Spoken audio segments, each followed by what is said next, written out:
क्यों भरोसा करता है गैरों पर जब तुझे चलना है अपने ही पैरों पर। किस्मत की नाव पसीने के पानी में बहा करती है। ये सब बात होती है डेडिकेशन की। डेडिकेशन की सबसे बड़ी मिसाल थे एकलव्य। एक बार द्रोणाचार्य ने एकलव्य को धनुर्विद्या देने से मना कर दिया। इस पर एकलव्य ने जहां जहां द्रोणाचार्य चले जा रहे थे उनके रास्ते की मिट्टी को इकट्ठा किया। उस मिट्टी से गुरु द्रोणाचार्य की एक प्रतिमा, एक मूर्ति बनाई। उस मूर्ति को ही अपना सब कुछ मान के एकलव्य ने धनुष चलाना सीखा। कहा जाता है कि जब दुनिया के सर्वश्रेष्ठ धनुर्धर अर्जुन और एकलव्य का आमना सामना हुआ तो अर्जुन और एकलव्य ने 5-5 तीर चलाए। अर्जुन के उन 5 तीरों में से एक ही तीर एक कुत्ते की जुबान पे लग पाया, लेकिन एकलव्य के 5 तीर उस कुत्ते की जुबान पे लगे। मैंने प्रीवियस वीडियो के अंदर भी आपसे डिस्कस किया था, अपने को आउटकम जब बढ़ाना हो, रिजल्ट जब बढ़ाना हो तो 2 बातें अपने को चाहिए, एक टाइम और एक इंटेंसिटी। टाइम बच्चों हमें देना पड़ेगा, बट 24 आवर से ज्यादा टाइम हम दे नहीं सकते। हम टाइम को बढ़ा नहीं सकते, हम इंटेंसिटी को बढ़ा सकते हैं। आज मैं आपके साथ वो 5 स्टेप्स डिस्कस करूंगा। अगर उनको हम फॉलो करके स्टडी करेंगे तो हमारी स्टडी की इंटेंसिटी बढ़ जाएगी। ये स्टेप्स किसी भी सब्जेक्ट के लिए आपके लिए यूजफुल होंगे। आइए 1 बाय 1 हम इन स्टेप्स को देखते हैं। पहला स्टेप आता है स्टडी फेवरेबल एनवायरनमेंट। जो हमारा एनवायरनमेंट होना चाहिए वो हमारी स्टडी के लिए फेवरेबल होना चाहिए। इसके लिए मैं ये नहीं कह रहा कि हमें ताजमहल में जाके पढ़ना है, हमें कोई 5 स्टार रूम चाहिए, लेकिन बच्चों आप एक कोई जगह, एक रूम तो फिक्स कर सकते हो ना। ये मैं इसलिए कह रहा हूं क्योंकि नॉन लिविंग थिंग्स के साथ भी हमारा माइंड एक रिलेशन बना लेता है। जितना कंफर्टेबल आप अपने स्कूल में होते हो, क्या आप अपने कजन के स्कूल में चले जाओ तो उतना कंफर्टेबल होगे? जितना आप अपने घर में, अपने रिलेटिव्स के घर में होते हो, क्या किसी अननोन के घर में उतना कंफर्टेबल होगे? नहीं होगे। इसी तरह से बच्चों आपने को एक जगह फिक्स करनी होगी। अपने को एक study chair, table, lamp, fan, AC, ये सब चीजें अपने को फिक्स करनी होगी और वहां अपने को स्टडी करनी होगी, वहीं अपनी कंसंट्रेशन बनेगी। इसके बाद सेकंड रूल आता है हमारे पास स्क्रीनिंग इफेक्ट। स्क्रीनिंग इफेक्ट को मैं एक एग्जांपल से बताऊंगा। एक गांव के अंदर 2 कंपटीटर रहते हैं, दोनों का पानी का बिजनेस होता है। दोनों यमुना नदी के किनारे जाते हैं, वहां से पानी भर के आते हैं और गांव के अंदर वो 50-50 पैसे के अंदर, मतलब 1 रुपये का भी हाफ, उतने पैसे के अंदर गांव में एक एक बाल्टी पानी बेचते हैं। एक का नाम होता है श्यामलाल और दूसरे वाले का नाम होता है रामलाल। एक दिन रामलाल के मन में एक आइडिया आता है, क्यों ना मैं यमुना से गांव तक में एक पाइपलाइन बिछा दूं। इसके माइंड में वो बात आती नहीं, तो रामलाल ऐसा करता है, यमुना से एक पाइपलाइन बिछाना स्टार्ट कर देता है। धीरे धीरे कुछ ही दिनों के अंदर पाइपलाइन यमुना से गांव तक पहुंच जाती है। अब रामलाल बहुत ज्यादा कंफर्टेबल होता है, इसको बाल्टियां उठा के पानी भरने के लिए यमुना तक जाना पड़ता है। लेकिन रामलाल क्या करता है, जस्ट पानी तो आ गया, एक टैब आगे लगवा लिया, टैब को ओपन करता है, जो भी आता है 50 पैसे लेता है और उसको एक बाल्टी पानी की दे देता है। अब बच्चों जैसे जैसे टाइम बीतता गया, इसकी एज बढ़ती गई, इसकी भी एज बढ़ती गई। अब जब श्यामलाल बीमार हो तो उसके पास कोई पाइपलाइन नहीं थी, लेकिन रामलाल अपना रिलैक्स रहता। उसके घर में उसके बच्चे, उसकी वाइफ, कोई भी जाके बस टैब को ओपन करता, जब सामने वाले की बाल्टी भर जाती तो 50 पैसे लेके उसको बाल्टी पानी दे देते।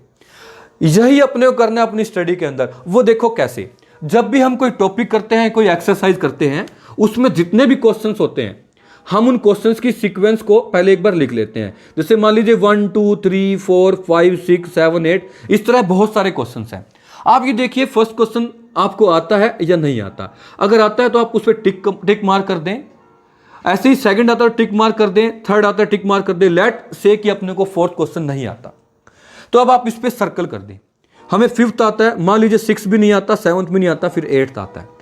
तो अब क्या होगा बच्चों, जब आप रिवीजन करें, अब आप बुक को ओपन करें पहले, तो बुक के अंदर आप क्या देखें, इनके हिंट लिख लें। इन सब के हिंट लिख के जब आप रिवीजन करने लगें तो आप ये देखिए कि क्या इन हिंट्स की हेल्प से अब आपसे वो क्वेश्चन हो पा रहे हैं।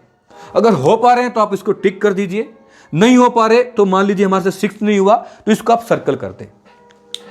इस तरह से बच्चों हम क्या देखेंगे, जब भी हमारा स्कूल के अंदर कभी टेस्ट होगा, जब भी हमारा फाइनल एग्जाम होगा, तो अभी अपने को सारे क्वेश्चन नहीं पढ़ने, अपने को कौन से पढ़ने रहेंगे, ये डबल टिक वाले, क्योंकि यही हमको बारी बारी नहीं आ रहे। ज्यादा अपने को सिंगल सर्कल वाले, या तो डबल सर्कल वाले या ये सिंगल सर्कल वाले क्वेश्चन अपने को पढ़ने रहेंगे। लेकिन जो इस इफेक्ट का यूज नहीं करेगा, जैसा कि श्यामलाल है, श्यामलाल क्या करेगा, कभी कोई क्वेश्चन पढ़ लेगा, कभी कहां से, तो पूरी लाइफ वो पढ़ता रहेगा लेकिन आउटकम नहीं आएगी। अब जब टीचर कहेगा कि तुम्हारे 30 क्वेश्चंस का टेस्ट है, तो जिस बच्चे ने इस तरह से स्क्रीनिंग इफेक्ट का यूज किया होगा तो उसको बस सर्कल वाले क्वेश्चंस पढ़ने पड़ेंगे। लेकिन जिसको पता ही नहीं था कि कौन सा क्वेश्चन मुझे नहीं आता, तो उसको क्या करना होगा, सारे क्वेश्चंस पढ़ने होंगे। तो बच्चों, अपने को श्यामलाल नहीं बनना, अपने को रामलाल बनना है, अपने को स्क्रीनिंग इफेक्ट का यूज करना है। नेक्स्ट बढ़ते हैं। नेक्स्ट हमारे पास आता है प्रैक्टिस फॉर गुड प्रेजेंटेशन। अपने को ऐसा करना है कि बच्चों, जब भी हम कोई पेपर को प्रेजेंट करें तो बहुत अच्छे से करें। ये मैं इसलिए बता रहा हूं क्योंकि प्रैक्टिस अपने को पहले करनी होगी। Practice make a man perfect. हमें किन किन चीजों की प्रैक्टिस करनी होगी, अपने को right and expression good, last में जो एक्सप्रेशन आएगी, लास्ट में जो रिजल्ट आएगा उसको बहुत अच्छा लिखना होगा। ऑलवेज जिस भी क्वांटिटी की एसआई यूनिट होती है, हमें स्टार्टिंग से उसकी एसआई यूनिट लिखने की आदत डालनी होगी। हमें सभी डायग्राम को पेंसिल से बनाना होगा। ऐसा नहीं कि अभी हम पेन से बना रहे हैं और फिर एग्जाम टाइम के अंदर पेंसिल से बनाएं, तो बच्चों वहां पे वो पेंसिल इतना सपोर्टिव नहीं रहेगी, क्योंकि पेंसिल से भी हमारा रिलेशन बनाना हमें जरूरी है। नेक्स्ट है try to link with question. जैसा कि मैं कह दूं कि रामलाल और श्यामलाल में से अपने को क्या नहीं बनना, तो आप कह दो कि श्यामलाल नहीं बनना, लेकिन बच्चों इसको पूरा लिखो, रामलाल और श्यामलाल में से अपने को श्यामलाल नहीं बनना, तो आप क्वेश्चन से लिंक करने की आदत डालो बच्चों। नेक्स्ट आता है यूज स्टैंडर्ड लैंग्वेज। कई बच्चे क्या करते हैं, एक ही चीज की 4-5 लैंग्वेज यूज कर लेते हैं। जो आपके स्कूल टीचर हैं या किसी भी और अच्छे टीचर के नोट्स आप लो और हर बार उन्हीं नोट्स को फॉलो करो, क्योंकि बच्चों हमारा माइंड में इंस्ट्रक्शंस मिलती हैं। हमारा माइंड एक ही चीज को फॉलो करता है, एक चीज के अलग अलग नाम को कभी याद नहीं रख पाता।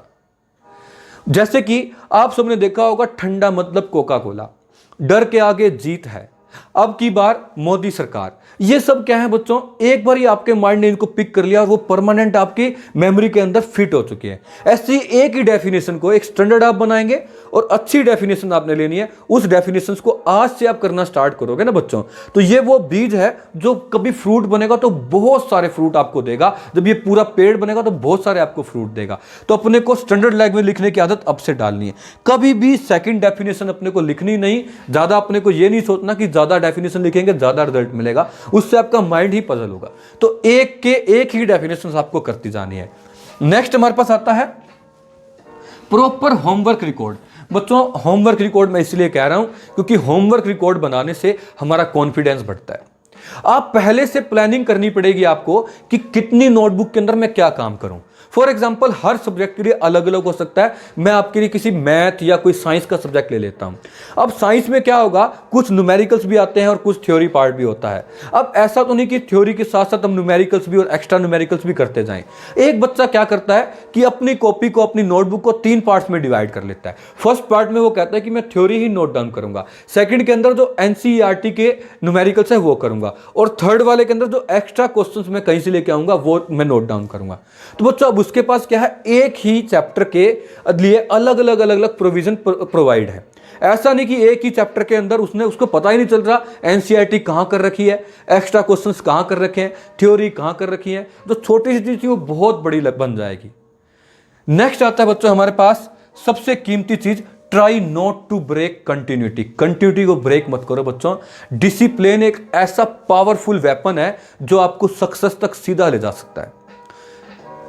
मैंने एक इंटरव्यू के अंदर सुना था, एक बार युवराज और सचिन की बात हो रही थी। तो सचिन ने कभी युवराज से पूछा था कि तुम कितने बजे उठते हो। तो युवराज ने कहा कि मैं 4 बजे आराम से उठ जाता हूं। तो सचिन इस पे बोले, आइला 4 बजे उठने का टाइम नहीं रे, 4 बजे ग्राउंड पे होने का टाइम। मतलब ये डेडिकेशन और ये डिसिप्लिन जो सचिन के अंदर था, जिसने सचिन को महान सचिन बना दिया। ये डेडिकेशन और डिसिप्लिन आपके अंदर होना चाहिए, कभी भी कंटिन्यूटी ब्रेक नहीं करनी। आई होप सो बच्चों आपको ये सब बातें समझ आ गई होंगी। आपको बताना है कि इन 5 पॉइंट में से किस पॉइंट के अंदर आप अब तक लैग करते आए थे। ये कमेंट बॉक्स में जरूर लिखना।